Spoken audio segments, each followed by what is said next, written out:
J'espère que mon micro est bien branché, qu'il fonctionne. Sinon, tant pis les gars, je recommence pas. Normalement, si tout se passe comme prévu, je crois que ça va être la première vidéo que vous allez voir sur ma chaîne. Donc ma chaîne de podcast. J'ai même pas fait mon intro. Attendez, je refais mon intro. Bienvenue sur En ça, le podcast présenté par moi-même, Malika. Ici, je te parle en ça, en vrai de vrai, en réel. Bref, en toute transparence. Ici, je te partage... J'en trop. Ici, je te partage mes réflexions brutes. Je connais pas la suite de mon intro, désolé les gars. Je l'ai enregistré une seule fois en one shot. Je l'ai édité et je la copie-colle à chaque fois que je prépare un épisode. Voilà. Mais vous spécialité, vous êtes bien sur le podcast en ça. Cette fois-ci, il n'y a pas juste le son. Vous allez pouvoir me voir du coup pour cet épisode et probablement pour les prochains à venir. Là, je vous explique le background. Je ne suis pas chez moi, je suis même pas à Mayotte. Je suis en ce moment même au Kenya. Au moment où je vais poster cette vidéo, je pense que j'aurais déjà quitté le Kenya, sur une île patrimoine de l'UNESCO, enfin vraiment endroit reculé. Et carrément, j'étais choquée de savoir qu'ils avaient entendu parler de Mayotte, les mecs qu'on a croisés tout à l'heure, bref. L'objectif, c'était vraiment genre d'être en mode déconnexion et tout. Pas en mode détox des réseaux non plus, mais juste de vivre l'expérience des vacances en étant un peu en retrait du monde. Franchement, je regrette pas. J'ai pris cette décision sur un coup de tête et bref, je suis contente d'être là. Désolée, ça part dans tous les sens alors que j'ai encore rien mentionné sur le titre de la vidéo et le sujet dont je vous parlais. Donc bref, fermons le chapitre vacances. Et concernant mon micro, donc ça c'est mon micro cravate habituel que j'ai mis sur des baguettes. On a mangé asiatique tout à l'heure. Et j'ai demandé au serveur de m'apporter un autre set de baguettes pour que je puisse m'en servir en tant que micro. Enfin, en tant que support micro. Du coup, voilà. Baguette, puce élastique. Enfin bref, je m'éparpille, désolée. Voilà. Voilà pourquoi je n'enregistre pas en vidéo. Parce qu'en fait, en audio, c'est facile. Quand je raconte tout n'importe quoi, je coupe et puis c'est bon. Vidéo, après, je divague et tout. Et ça va être un peu compliqué pour moi au montage de devoir faire le tri encore de tout ce que je raconte et tout. Bref. Parce que ce soit la dernière fois que je m'éparpille. Je pense pas. Le titre de la vidéo, je pense que ça s'appelle Est-ce que la vie mérite d'être vécue ? Point d'interrogation. En tout cas, c'est le sujet qui m'a amené à tourner cette vidéo aujourd'hui. Cette question, je me la pose constamment, je vous cache pas. La dernière fois que j'ai eu une vraiment grosse remise en question sur ce sujet, c'était après le cyclone Chido. Et rien à voir avec la foi, hein. Vraiment, c'est juste est-ce que la vie mérite d'être vécue ? Est-ce que cette dounia mérite d'être vécue, quoi, littéralement ? Et c'est une question que je me suis toujours posée, genre vraiment depuis toute petite. Et j'ai toujours eu ces pensées parasites de me dire mais est-ce que j'aurais pas été mieux en fait si j'étais juste pas là ? Et pas dans le sens mourir, parce que du coup on dirait des réflexions un peu suicidaires, mais pas vraiment. Je pense pas que j'ai été réellement suicidaire, mais juste que j'ai tout le temps ces pensées de en vrai ça vaut même pas le coup, genre pourquoi tu te casses la tête ? C'est même pas réel, genre tout est inventé. Je me dis tout le temps ça jusqu'à aujourd'hui et je comprends comment la société fonctionne, tout ça.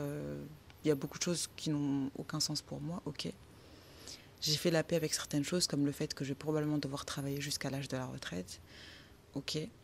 J'ai fait la paix avec le fait que je ne vais sûrement pas devenir millionnaire, ok. Et en vrai j'en ai rien à faire, bref. Là, du haut de mes 27 ans, je suis à un stade où j'ai déjà fait le deuil de beaucoup de scénarios que la société m'a vendus en me faisant croire que c'était ce que je voulais, c'était ce que je voudrais être à partir d'un certain âge. D'ailleurs, je crois que mes objectifs, c'était genre 25 ans, j'aurais tout accompli, j'aurais le travail de mes rêves, voiture, mari, enfant, etc., etc. Ils vécurent heureux jusqu'à la fin des temps, vous connaissez. Et donc là, 2 ans après, du coup, j'ai absolument pas coché ça. Et autant à 25 ans, j'avais vraiment cette sensation de « Ok, il faut que je me bouge, c'est bientôt mon tour ». Et autant là, en fait, je suis vraiment en train de remettre tout en question. Et en fait, je m'y retrouve pas. Et en vrai, c'est pas une nouvelle réflexion, genre j'ai déjà eu cette réflexion. Mais toujours, j'ai cette pensée parasite de « Est-ce que ça vaut, en fait, le détour ? Est-ce que ça vaut de s'infliger tout ça ? Parce que en vrai, la récompense derrière ce que la société nous vend, c'est beaucoup de sacrifices, beaucoup de travail et tout. Enfin, rien que le fait d'être mère, c'est du travail. C'est du travail, c'est un investissement sans relâche, en fait. Et je pense que c'est le métier le plus dur que je pourrais être amenée à exercer. Genre de toute ma vie, si je devenais maman, vraiment. Bref, du coup, en ayant tout ça en tête, en fait, c'est même plus des choses auxquelles j'aspire. Et puis, je pense que j'ai une situation suffisamment confortable, pas dans le sens où je suis aisée, mais dans le sens où c'est bon, j'ai fait les études qu'il fallait, j'ai gagné l'expérience qu'il fallait pour que je ne sois pas en galère, on va dire, dans le monde du travail. Après, on ne sait jamais avec la France de Macron, mais vous avez capté. Du coup, je suis dans une position où j'ai des choix. J'ai beaucoup de choix et j'ai beaucoup de liberté dans ce que je fais. Donc j'ai le luxe aussi de remettre en question ce qu'on me propose. Et donc, tout ceci étant dit, j'en reviens à Shido.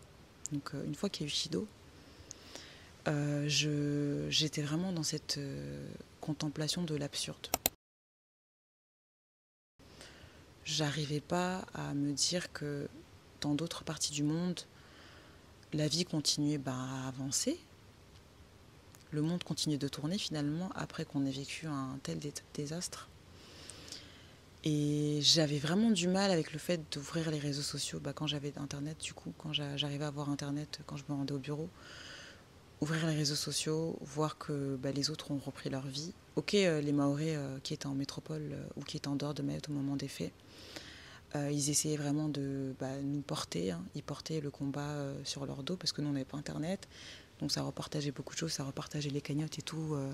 Élan de solidarité max. Et à côté, je vois, je sais pas, mes amis au Luxembourg, no offense, si jamais vous écoutez ce podcast, il n'y a pas de souci, vous êtes en droit de vivre vos vies. On n'est pas le centre du monde, ok. Mais c'était en décembre, c'était presque la période des vacances, la période des fêtes de fin d'année aussi. Donc du coup, tu ouvres Instagram, tu vois les gens qui vivent, qui célèbrent, etc. Surtout le 25 décembre. 25 décembre, c'est une fête que je célèbre pas et j'en ai rien à faire de voir les gens fêter Noël ou non.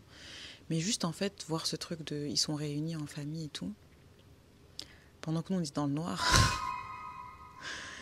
Et je crois qu'on n'avait pas encore eu l'eau courante, si je me trompe pas. Je sais plus au bout de combien de jours on a eu l'eau courante après Shido, mais bref. C'était très compliqué. Du coup, tu ouvres ça, tu te dis, mais en fait, dans quelle dystopie je suis ? Ou même t'ouvres des stories d'influenceurs, des trucs comme ça. Et je crois qu'à ce moment-là, d'ailleurs, j'ai unfollow pas mal d'influenceurs parce que j'arrivais pas à me dire que nous, on essayait de se rassembler, de réunir nos efforts et tout pour assister les personnes qui étaient en difficulté. Moi, j'estime que après Shido, je faisais pas partie des personnes en difficulté. Alhamdoulilah, vraiment. On s'en est bien sorti avec notre famille. Du coup, moi, j'essayais surtout d'assister les autres, quoi. Et donc pendant que nous, on est en train de faire les deux, sachant qu'en plus, je bossais en même temps. Bref, ça n'avait aucun sens ma vie à ce moment-là. Et j'ouvrais les réseaux, je voyais des gens qui essayaient de me vendre des glosses, qui essayaient de me vendre des produits make-up. Les derniers calendriers de l'Avent, là, qui ont été discountés parce que le mois de décembre était déjà entamé et tout. Et je vois ça, je me dis, dans quel monde on vit ? Vraiment, j'étais mal à l'aise, en fait, quand j'ouvrais mes réseaux sociaux. J'étais pas bien. Et j'étais pas non plus dans une optique où j'en voulais aux gens, mais limite, je m'en voulais à moi-même de m'être enfermée dans ce schéma capitaliste. J'aime trop utiliser le mot capitalisme, mais je pense qu'on n'en parle pas assez. Bref, du coup, dans ce consumérisme, allez, on va changer, dans ce consumérisme, parce que moi, ça me dérangeait pas avant le 14 décembre d'ouvrir TikTok et de scroller sur le site de Sephora pour les nouveaux produits skincare, ça me dérange pas d'acheter les derniers blushs, des trucs comme ça. Alors là, par exemple, tout à l'heure, j'ai pris 1 heure pour me maquiller parce qu'on allait faire une sortie en mer et tout, et je voulais être jolie, quoi. Donc oui, moi, j'admets ma part de superficialité. Mais du coup, c'est comme si on me l'a renvoyé en pleine figure, genre... tu vois, c'était ça, tes préoccupations d'il n'y a même pas une semaine. Là, tu essaies de récolter des boîtes de sardines, de je sais pas quoi et tout, mais tu sais très bien que ta vraie vie, c'est pas ça. Et c'est vrai, aujourd'hui, 8 mois après, ouais, un peu plus de 8 mois après, 9, attends, je sais compter, ouais, 9 mois après, je suis la même personne qu'avant Shido, malheureusement. Et j'avais vraiment tweeté ça. En plus, j'avais dit, j'espère que je redeviendrai vraiment plus jamais la même personne qu'avant Shido. Et en fait, si, parce que la vie, elle est absurde comme ça. Parce que la vie, elle n'a aucun sens comme ça. Parce que la vie, c'est un ensemble de systèmes et de règles et de modes de vie qui ont été érigés avant moi, qui continueront de perdurer après moi, voire même qui vont s'empirer. Enfin, le monde, il tournait déjà comme ça avant que je sois là et il continuera de tourner comme ça après mon départ, en fait. Du coup, face à tous ces constats, en fait, je me dis, mais ça sert à quoi? Ça sert à quoi? C'est quoi ma contribution finalement? Je me sentais un peu frustrée et en même temps abattue, parce que je me disais, mais en fait, peu importe les mensonges que j'essaie de me faire bouffer, la vie, elle sera ce qu'elle est et je peux rien apporter à ce monde.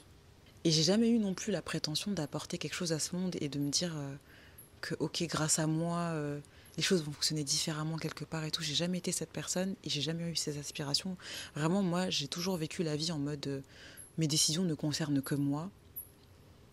Ce que font les autres, ça les regarde, mais moi, je suis concentrée sur moi. C'est bien, du coup, parce que t'es pas forcément soumis à la pression des pairs. En tout cas, c'est relativement limité. Mais d'un autre côté, c'est pas bien d'avoir cette mentale parce que tu t'exclus du système, tu t'exclus du jeu.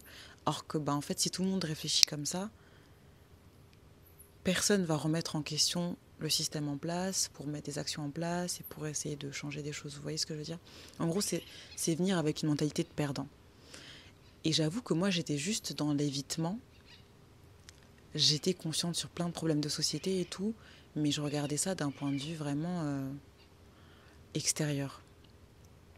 Du coup, là, je sais même plus où j'en suis en fait. J'ai pris des notes, mais je ne sais plus où j'en suis. Ouais, donc en fait, j'ai pas choisi d'être ici. Mais maintenant, qu'est-ce qui se passe? Qu'est-ce qui va se passer? Comment je fais pour donner du sens à la vie que je mène finalement? Je me dis tout ça, et malgré moi, je reprends mon train de vie normal. De toute façon, faut bien retourner bosser. Déjà, j'ai jamais arrêté de bosser depuis Chido. Genre vraiment, le lundi 16 décembre, j'étais au bureau. Pas parce qu'on m'avait forcé, mais j'avais besoin de me changer les idées et je savais que j'allais pouvoir recharger mes appareils au bureau et tout, donc j'étais déjà au bureau. En fait, c'est comme si Chido, c'était une pause dans notre train de vie habituel, mais après, toutes les choses sont redevenues à la normale. En plus, ça me saoulait quand les gens disaient ça parce que, en fait, notre normal avant Chido, c'était déjà pas bon. On faisait déjà face à des challenges absurdes pour un département français. Et Chido, ça a juste retiré le voile que le gouvernement avait sous les yeux, finalement, pour ensuite mieux le remettre. Non, parce que là, on vient de faire la rentrée à Mayotte et l'île est dans l'état qu'elle est, sous grève du STM. Bref. Du coup, quand je me dis tout ça, en fait, j'ai ce grand sentiment d'impuissance par rapport à ce que je fais, par rapport à ce que je propose. Et c'est aussi l'une des choses qui ont fait que j'ai créé mon podcast, parce que je me dis, ok, qu'est-ce que je peux faire dans la vie de tous les jours? Qu'est-ce que je peux mettre en place qui aura une résonance suffisamment significative pour un peu améliorer la vie des jeunes? Je me concentrais sur les jeunes parce que je me disais que les personnes adultes, elles n'avaient rien à tirer de moi. Donc, qu'est-ce que je veux faire pour les jeunes? Je disais, bon, peut-être faire de l'aide aux devoirs, parce que moi, j'ai toujours eu des facilités à l'école et tout, partager mes méthodes, tout ça, partager mon savoir, quoi, finalement. Être utile, être une ressource. Mais sauf que c'était pas compatible, en fait, l'aide aux devoirs avec mon 9 to 5, mon travail que j'ai à l'heure actuelle. En plus, je travaille au nord. Donc, enfin bref, ça demandait beaucoup d'orgas. Les week-ends, je suis débordée.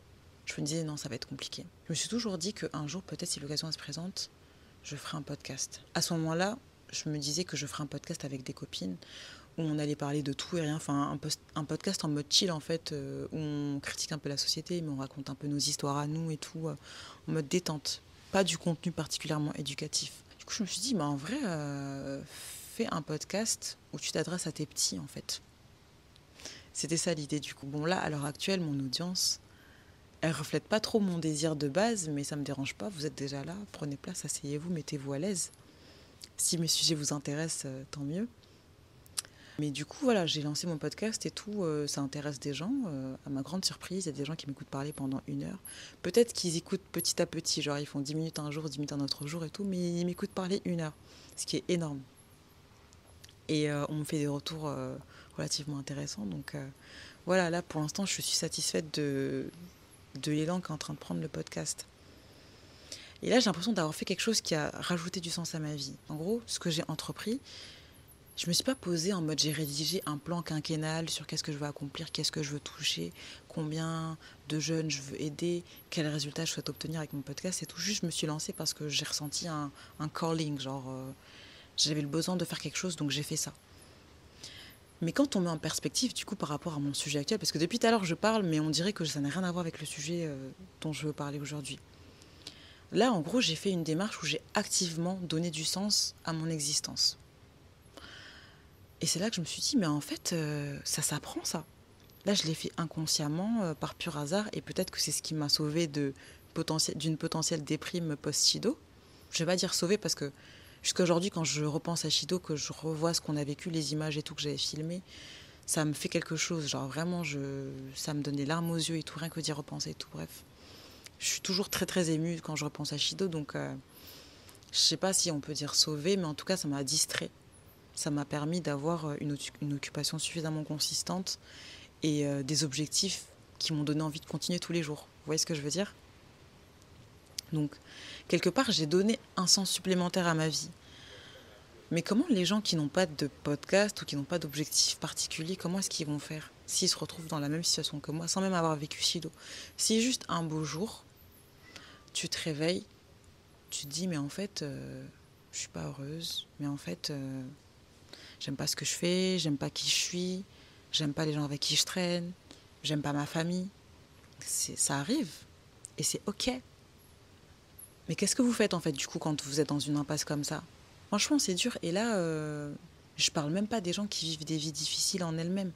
Des gens qui vivent avec des traumas de tous les jours, qui ont vécu des violences, ou qui vivent une vie chaotique et c'est pas de leur plein gré.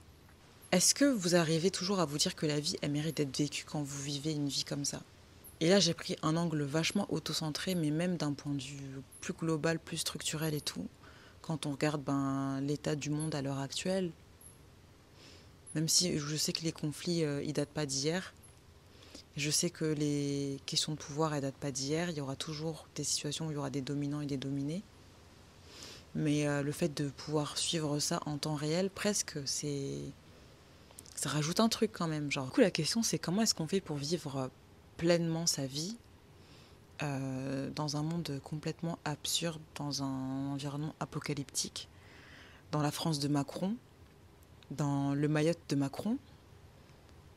Comment on fait? Je sais que c'est le plus évident et ça n'intéresse pas forcément tout le monde, donc vous pouvez skipper, ça ne me dérange pas. Moi, c'est la foi. Oui, encore elle, encore la ortie de service, mais je ne veux pas parler d'un truc aussi important sans mentionner la religion. Et c'est l'une des vraies choses qui ont mis du sens à ma vie. Donc le vrai changement, il a eu lieu. J'en parlais en plus tout à l'heure avec ma coloc de vacances. On disait que le Covid, ça a eu un vrai impact sur nous d'un point de vue spirituel, mais un impact positif parce que ça nous a permis de nous recentrer et tout par rapport à la religion, de comprendre qu'est-ce qu'on essaie de nous inculquer, qu'est-ce que ça signifiait finalement l'islam et tout. Et ça m'a beaucoup aidée. Ça m'a beaucoup aidé dans un moment où on était tous confinés, on ne savait pas trop comment les choses allaient se passer, etc. J'ai vécu le meilleur ramadan de ma vie. Jusqu'à aujourd'hui, je crois que j'ai pas top le ramadan du Covid. Alhamdoulilah. J'espère faire mieux les années qui suivront, mais jusqu'à aujourd'hui, tellement c'était enrichissant pour moi. J'étais à la maison, je télétravaillais, j'avais pas de raison de sortir dehors sauf pour faire du sport, faire les courses, c'est tout. Et c'était suffisant. C'était la première fois, je pense, où j'ai été confrontée à ce choix de ok, qu'est-ce que tu vas faire pour rendre ton existence un peu moins oisive? Est-ce qu'on peut utiliser ce terme? En gros, ne pas vivre, ne pas me laisser porter par la vie. Ça, c'était une première étape. Ensuite, j'ai été diplômée. J'ai d'abord fait mes process de recrutement. J'ai été recrutée, j'ai été diplômée. Ensuite, j'ai commencé à bosser. Je suis rentrée dans la vie active. J'ai changé de pays et tout. Et là, pareil, c'est encore un nouveau train de vie, sachant que je vivais déjà seule. Je savais c'était quoi l'indépendance et tout. Mais là, avec les moyens financiers quand même, c'est pas rien. Donc c'était bien, mes premières années en tant que salariée et tout. J'ai d'autant plus pris goût au voyage. J'ai rencontré des gens super et tout. J'en parle tout le temps. Je crois que j'ai pas fait un épisode de podcast sans parler, mais sans mentionner mes amis du Luxembourg. Mais c'est des personnes superbes. C'est des personnes superbes qui ont vraiment beaucoup apporté à ma vie. Du coup, je vais tout le temps faire un shout-out, en fait. Ça. Et du coup, ben, je vivais ma vie, quoi. Je me posais pas plus de questions. Je consommais à balle, dans le sens, je dépensais mon argent. J'économisais pas. J'économisais vraiment pas et j'en avais rien à faire. Genre, ma mère, elle me disait tout le temps, ouais, mais il faut toujours avoir un petit quelque chose et tout. Moi, mon petit quelque chose, c'était juste avoir suffisamment d'argent de côté pour me permettre un billet aller simple du Luxembourg vers Mayotte. C'est tout ce qui comptait. En cas d'urgence, il y a Heja ou quoi, tant que je peux rentrer chez mes parents, le reste, je m'en fiche. Investir quoi? Investir, construire, mettre des trucs dans la crypto. Moi, j'étais pas là-bas. Dans ma tête, c'était que voyage, voyage, voyage. Let's be poor. Breathe. Don't suffocate them. Là, je sais que je suis vraiment éparpillée. Je tenais vraiment à faire ce sujet en mode à chaud et tout, aux discussions à cœur ouvert, parce que je le fais pas assez sur ma chaîne et je sous-estime en fait ma capacité à être cohérente sans avoir pris des notes. Là, j'ai quelques notes, mais c'est pas rédigé et tout, comme je fais d'habitude avec mon script. J'ai envie de vous parler, genre face cam et tout. Et en islam, je précise, c'est pas interdit d'avoir ce genre de questionnement. On a le droit de se poser des questions existentielles, c'est même sain, parce que ça nous permet de vraiment approfondir les sciences qui nous sont accessibles. Et on ne peut pas tout comprendre, c'est pour ça qu'on dit toujours Allah alam. Il y a une part des choses qui se passent dans ce monde qu'on pourra comprendre, qui seront intelligibles pour les humains, et le reste, ben, seul Dieu sait. Et du peu qui nous a été, comment dire, du peu qui a été compris par l'homme en 2025, on sait qu'on est là pour se soumettre à Allah, pour adorer Allah, et que cette dunya, cette vie dans ce bas monde, c'est une épreuve en elle-même. Du coup, quand tu commences à réfléchir comme ça, moi, c'est vraiment là que c'est vraiment quand j'ai compris ça que ma vie, elle a pris un autre tournant d'un point de vue spirituel. En fait, rien n'a de sens. Tout ce qu'on fait ici, ça n'a pas de sens si on ne le fait pas pour plaire à Allah. Du coup, tu commences à dire, ok, quand je mène ma vie d'une certaine manière, est-ce que c'est cohérent avec la place que je vais occuper une fois que ma vie dans cette dunya, elle sera finie? Peut-être pas. Peut-être que oui, il y a des choses à corriger, donc je les mets en place. Est-ce que les fréquentations que j'ai, elles me permettront de me rapprocher de l'objectif que j'ai? Oui, non, faites le tri s'il faut, ou alors mettez des distances s'il faut. Ok? Du coup, ça m'a beaucoup aidé. Genre, il y a vraiment eu ce changement de mindset où je me suis dit, en fait, la vie qu'on t'a accordée, fais-en quelque chose et fais-en quelque chose qui plaise à ton créateur. Dans la sourate 67, verset numéro 2, sourate Al-Mulk, on nous dit, c'est celui qui a créé la mort et la vie dans le but de vous tester et de savoir lequel d'entre vous sera le meilleur dans les bonnes actions, quoi. Donc ça, c'est ce qu'on dit dans Surah Al-Mulk. Donc ça confirme le fait que, ok, quand tu es ici, en fait, be on your best behavior. Essaye de faire au mieux avec les connaissances qu'on t'a données, les ressources qu'on t'a attribuées et les gens qui sont autour de toi. Et essaye d'être un bon exemple aussi. Et ça m'a permis de prendre une direction qui était plutôt correcte. En tout cas, aujourd'hui, 5 ans plus tard, Covid c'était à 5 ans. 5 ans plus tard, je ne suis pas mécontente de ce que j'ai fait. Une fois que tu as compris tout ça, c'est quoi les décisions que tu prends tous les jours? Parce que c'est simple de dire, ok, maintenant j'ai compris la religion et tout, j'ai compris ce qu'on nous demande, je vais faire toutes mes obligations, je vais faire même tout ce qui est sunna, etc. Mais ensuite quoi? Tu as pris cette décision lundi, mardi, il faut répéter, mercredi, il faut répéter jusqu'à ce que ce soit écrit que ton jour dernier arrive. Et c'est là le vrai combat en fait. C'est vraiment là le vrai combat parce que il y a beaucoup de distractions dans ce bas monde, c'est une épreuve. Ça veut dire que c'est difficile. On n'a pas tous le même niveau de difficulté, chacun a ses facilités dans certains domaines, chacun a ses struggles dans d'autres domaines. Mais comment est-ce qu'on fait? Parce qu'il ne suffit pas de juste faire un changement de mental comme ça et du jour au lendemain, c'est bon, t'es reprogrammé. En fait, la vie telle qu'elle est configurée, c'est des décisions tous les jours. En fait, je ne vais pas juste prendre ces décisions et puis c'est bon, le résultat arrive, non. Tu prends cette décision et du coup, tu dois tous les jours faire des choix qui s'inscrivent dans cette décision que tu as prise au début. C'est le combat constant contre ton nafs, contre ton âme, je crois que c'est comme ça qu'on peut le traduire en français, parce que c'est une chose d'avoir la volonté, mais est-ce que tu vas avoir la mentale? Est-ce que tu vas avoir la discipline? Et faut savoir se gérer en fait. Gérer ses mauvaises habitudes, gérer ses pulsions, gérer ses excès de colère. C'est beaucoup de choses. Finalement, c'est notre seule occasion de pouvoir réellement agir et avoir une incidence sur notre au-delà. Donc, raison de plus de saisir cette opportunité et de bosser, right? Ça passe par mettre de l'intention dans les décisions qu'on prend, mettre de l'intention dans les gens qu'on fréquente, dans les actions qu'on va privilégier pour ne pas être tenté, etc. etc. Donc voilà, tu arrives à un niveau où en fait, tu vas peut-être arriver à ce truc de « Ok, la vie mérite d'être vécue parce que je sais que je cherche telle chose. Je cherche à atteindre le paradis » ou pour ceux qui s'en foutent, je sais pas quoi vous dire. Mais non. Je cherche à atteindre le paradis et tout, c'est un objectif concret. On nous a donné les instructions pour y arriver. On sait que ça va être dur, etc. On nous donne l'occasion de nous repentir. Donc voilà, on peut toujours se relancer. Tant qu'on n'est pas mort, tant qu'on est vivant sur Terre, on aura toujours une occasion de nous relancer par rapport à ça. Et pour les personnes qui ne croient pas en Dieu, ou en tout cas qui ne sont pas à cette étape de leur religiosité, qu'est-ce que je peux vous conseiller d'un point de vue plus pragmatique ? Et je crois que je l'ai mentionné un peu juste avant, mais on a ce courant philosophique qui s'appelle l'existentialisme. J'avais trouvé une définition plutôt claire. Ça nous disait que c'est un courant qui part du constat que l'être humain n'a pas de sens, ni d'essence prédéfinie, et c'est à lui de donner un sens à sa vie par ses choix, par ses actes, par son engagement. Et en gros, dans ce courant de pensée, ou je ne sais pas si on peut dire ça courant de pensée, en tout cas dans ce courant philosophique, on nous explique que l'existence, elle va toujours précéder l'essence. C'est-à-dire que en tant qu'être humain, on existe et c'est par la suite que l'essence, c'est-à-dire l'essence qu'on va donner à notre vie, le sens, le but, etc.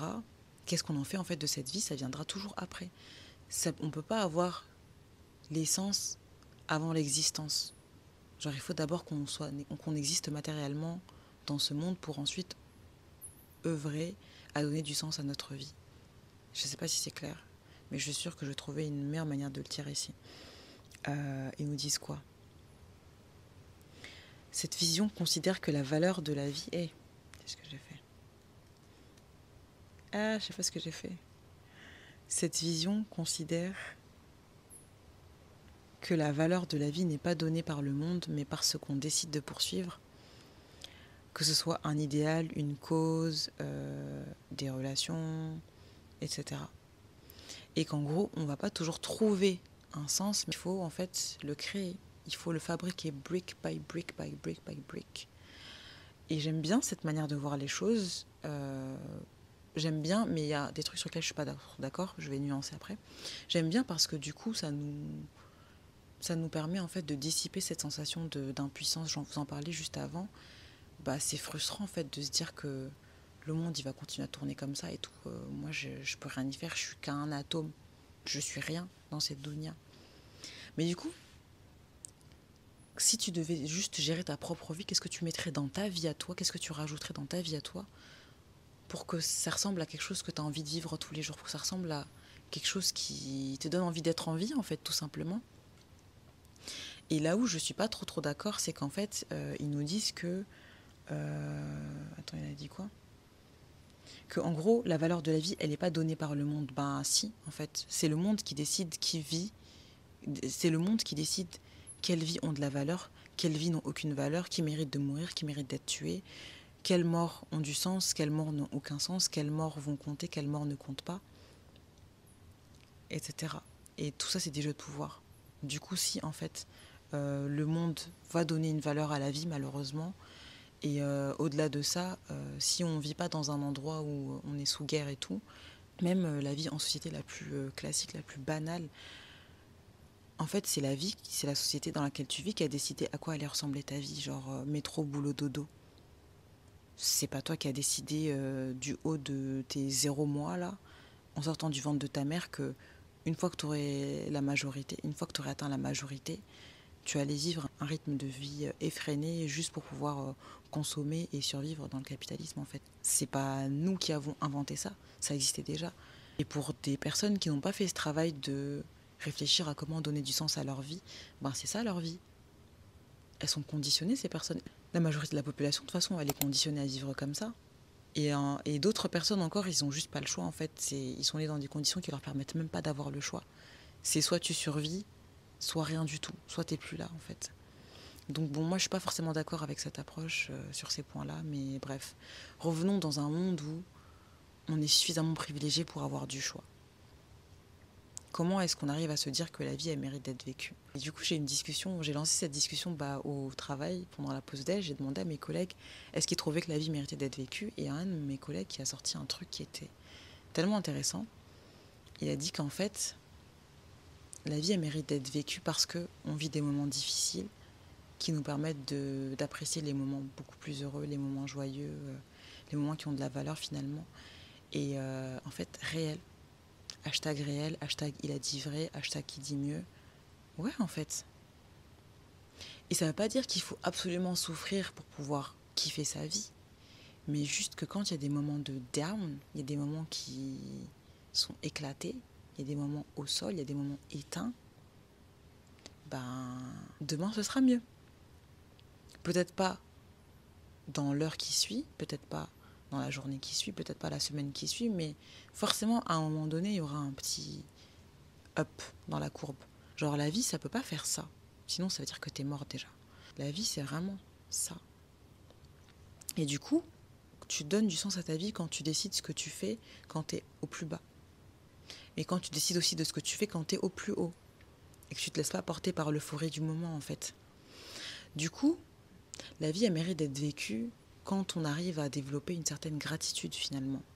De manière plus globale, en fait, la vie, elle mérite d'être vécue quand on arrive à se créer des points d'ancrage, des choses qui font que, ok, la semaine prochaine, j'ai mon repas mensuel que je me fais avec mes cousins, avec mes sœurs, avec les gens que j'aime, avec mes amis, et ça va me donner du baume au cœur. Donc je vais essayer de tenir jusqu'à la semaine prochaine. J'ai découvert cette nouvelle activité où je me suis complètement épanouie. En fait, c'est trop moi, c'est trop mon hobby et tout. Nanana. Voilà le nouveau sens que je vais donner à ma vie. Et en fait, c'est ça. C'est constamment ça. Genre, surtout, une fois qu'on est adulte, en fait, on se rend compte à quel point on a un libre arbitre de ouf. Demain, si je décide de me lancer dans la poterie, je peux me lancer dans la poterie. Qui m'empêche? Qui m'empêche? Personne. Après, demain, si je décide de me lancer dans, je sais pas moi, un loisir de niche, genre le tir à l'arc, bon, si j'habite à Mayotte, ça va pas être trop possible de concrétiser mes envies. Mais peut-être que je vais me dire, ok, je vais mettre un peu d'argent de côté, tout ça, m'organiser un séjour dans un pays qui me permettra de faire un stage en tir à l'arc. Vous voyez? Donc ouais, c'est ça, en fait, ça c'est ça on va appeler des points d'ancrage. Et moi, j'ai pas été quelqu'un qui a été, je pense pas que j'ai été dépressive, en tout cas, j'ai jamais été diagnostiquée comme dépressive. J'ai fait un burn-out, et pendant cette période, en fait, je faisais que des choses, j'avais décidé que j'allais faire que des choses qui me faisaient du bien. Première chose que j'ai mis en place, c'était ma routine sport. Genre, j'allais déjà à la salle et tout, j'étais assidue. Quand j'étais sous Goumin Travail / burn-out, j'étais à la salle presque un soir sur deux, 22h, 23h, je suis en train de pousser de la fonte, j'étais toute seule. En plus, c'était dans une salle où, genre, c'était un basic fit, où t'avais un coin pour les filles et tout, donc il y avait vraiment que moi à ces heures-là. Donc j'ai allé. Ça m'a fait du bien. Ensuite, il y a eu l'anniversaire d'un de mes potes, je crois. Enfin, ils ont fêté ensemble avec un autre pote. Et ils m'ont demandé de leur faire le gâteau. Ils savaient que moi, je kiffais la pâtisserie et tout, que j'avais un peu mis de côté tout ça, et que j'étais en burn-out. Du coup, ils m'ont demandé si je voulais bien leur faire le plaisir de me faire le gâteau. Donc, je leur ai fait leur gâteau d'anniversaire. L'un des meilleurs gâteaux que j'ai fait de ma vie. C'était un gâteau genre en mode layer cake aux fruits rouges et tout. Enfin, franchement, je m'étais gavée sur la déco. Et tout le monde était tellement reconnaissant, genre en mode waouh, t'as fait ça toute seule. En plus, je crois que c'était pendant le mois du Ramadan. Ouais, oui, c'est pour ça aussi d'ailleurs que j'allais à la salle le soir, c'était pendant le mois du Ramadan. Donc j'avais pas pu goûter pendant que je cuisinais le gâteau, je me souviens. Et genre tout le monde était trop choqué parce que les saveurs, elles étaient bien et tout. Enfin bref, ça m'a fait du bien. Ça m'a fait du bien de ouf, genre déjà de faire un truc qui allait être consommé par d'autres gens, qui allait apporter du plaisir à d'autres gens. Et puis le fait de se rassembler, de manger un truc que j'ai produit. Et ensuite le fait de recevoir des compliments, qu'on m'ait remercié et tout d'avoir fait ce geste, alors qu'en fait c'était pour moi que je l'ai fait ce gâteau. Hein. C'est pas pour les autres, ça m'a plus aidé moi que ça a aidé les autres. Je sais pas si vous voyez ce que je veux dire. Enfin, ça m'a plus apporté moi que ça a apporté aux autres, genre. Bref, du coup tout ça, ça m'a aidé à sortir de cette passe. Et je pense que pour les personnes, du coup, pour en revenir à ce que je voulais dire, parce que je me suis éparpillée, comme d'hab, mais la phrase que j'avais vue qui disait que ce qui aide à sortir de la dépression, après c'est une maladie, hein, genre c'est pas une recette miracle pour tous, mais l'une des choses qui aidait à vraiment sortir de la dépression, en tout cas de la phase dépressive, c'était de rajouter une certaine routine, faire du sport, aller marcher, genre juste prendre l'air, ne serait-ce que 5 minutes, être dehors, toucher de l'herbe, littéralement, faire ça, cuisiner des repas qui te font du bien au corps, pas de la merde, pas manger, pas manger fast-food, des trucs qui te font pas du bien ni mentalement ni au corps en fait. Manger des trucs bien, prendre le temps de cuisiner tout ce que tu vas manger. Ça, je trouve que ça change. Hein. Franchement, les gens qui n'aiment pas cuisiner, je sais pas comment vous faites parce que, en fait, manger un truc que tu as pris du temps à produire et tout, genre, tu as décidé de A à Z, qu'est-ce que tu allais mettre dans ton ventre. Tu as décidé quelle saveur tu allais lui donner et tout, comment est-ce que tu allais le cuisiner, tout ça. Enfin, il n'y a rien qui me donne autant l'impression d'avoir du contrôle sur moi et sur ma vie que quand je décide ce que je cuisine pour moi. C'est con, hein, mais ouais, en fait. Oui. C'est une décision en plus dans ce que j'ai envie de faire pour moi et dans ce à quoi j'ai envie que ma journée ce à quoi j'ai envie que ma journée ressemble, en fait. Et aussi, un autre truc, ça, je l'ai carrément noté.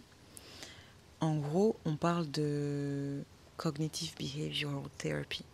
Comment je pourrais traduire ça? De la thérapie cognitive comportementale. Je crois qu'on peut dire ça comme ça.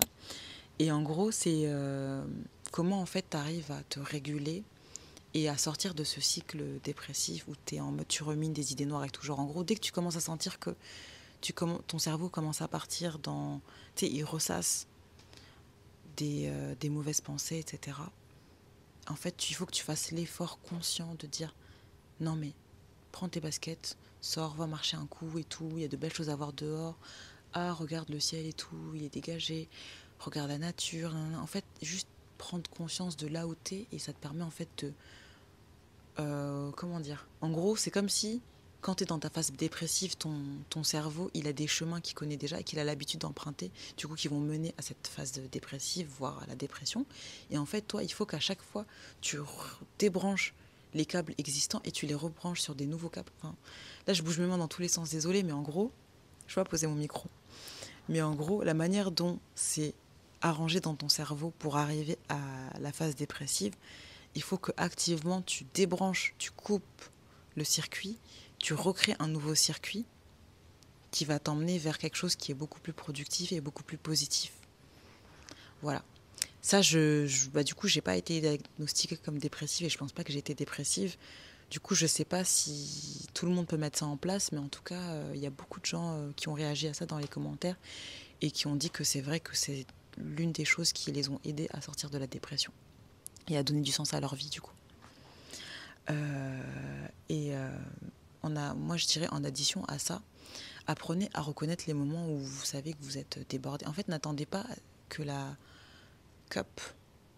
que le verre soit plein pour vous dire « Ah, en fait, il faut que je déconnecte, il faut que je me repose. » Non, en fait, quand vous sentez que ça commence à légèrement se rapprocher du bord, et ben vous lâchez.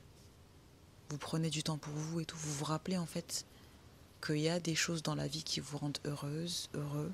Il y a des choses dans la vie qui vous permettent d'être bien, d'être régulé, finalement, émotionnellement. Et en fait, c'est à vous de briser le cycle, de tout le temps vous saboter et de repartir dans des retranchements qui vous font pas du bien et qui vous font juste spiraler, en fait. Spiraling. Comment on dit en français? Tourner en rond. Ouais. Bref, c'est à vous, en tout cas, de reprendre un peu de ownership, genre de vous prendre en main, en fait, et de vous dire que vous subissez pas, vous êtes acteur. Je pense que ça, c'est bien. Et donc, apprenez à reconnaître les moments où vraiment le stress est vraiment trop monté et qu'il faut faire redescendre avant d'arriver à un point de non-retour en fait. Et aussi, j'ajouterais que moi, je suis relativement lunatique, ça veut dire il m'arrive une galère le matin et tout. Une heure après, je suis passée à autre chose en fait, c'est bon. Ça va pas affecter mon humeur sur toute la journée, j'ai une humeur constamment comme ça. Et c'est bien comme c'est mauvais aussi parce que je peux être très heureuse là et je repense à un truc qui m'a saoulée et tout, du coup, je suis saoulée. Mais au moins, il y a du changement. Genre, je sais que mon humeur, elle n'est pas fixe. Mais du coup, quand tu es une personne qui a l'habitude de ruminer et de rester dans des retranchements du coup mentaux qui font que c'est pas productif, tu es dans un bad mood et tout, il faut en fait apprendre à te dire que ok, il t'arrive une galère à 8 heures, ta journée n'est pas foutue. Tu as encore 12 heures dans ta journée pour la rendre suffisamment correcte. Ça veut pas dire elle va être correcte, ça veut pas dire elle va être exceptionnelle tous les jours, mais juste la rendre correcte.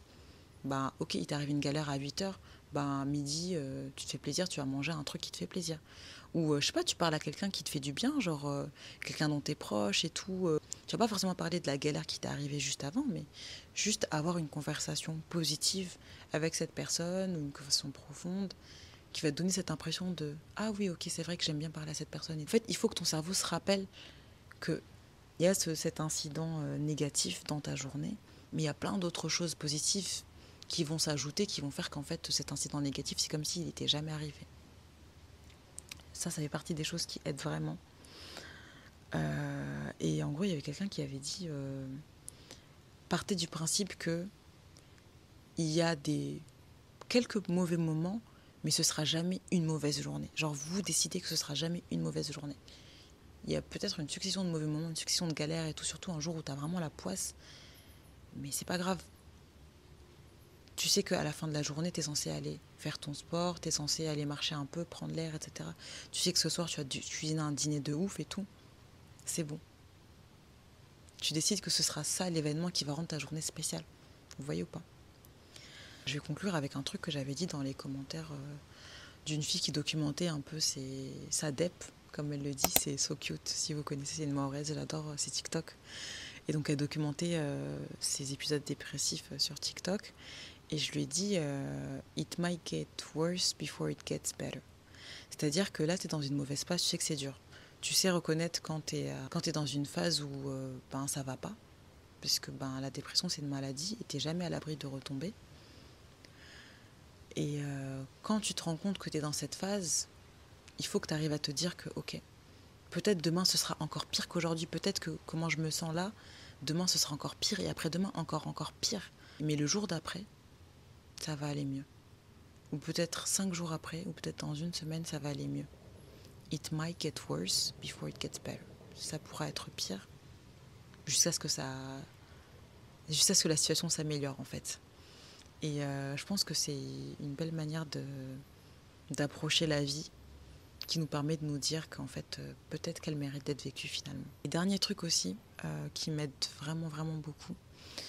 Je ne sais pas si tout le monde est comme ça, mais moi, alhamdoulilah, j'ai la chance d'être quelqu'un qui m'émerveille de beaucoup de choses.